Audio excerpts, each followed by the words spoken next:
my 50th coaster credit, and I love Ghost Rider. It is so smooth. Probably one of the smoothest wooden coasters I've ever ridden. It's a GCI, Millennium Flyer Trains, and that ride is just amazing. You get some crazy ejector airtime, followed by an amazing drop, and I'm so glad that that was at my 50th coaster, and it's a really good ride.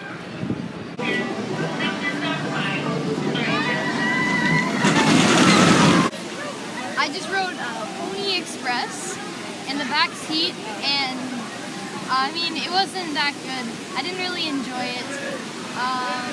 It's definitely not one of the best coasters here at Knott's, but it was okay, I guess, in the back seat, and it was weird. It was my first spinning coaster.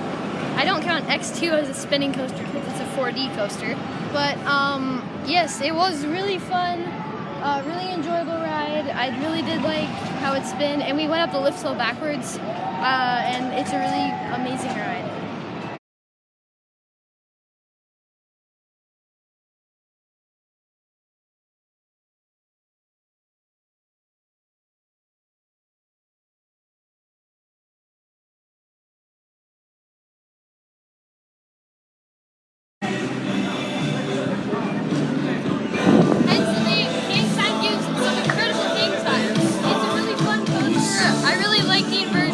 I also like how it has lap bars instead of over-the-shoulder restraints to save from headbanging, and this may be my new second favorite at Knott's Berry Farm. I really like the ride.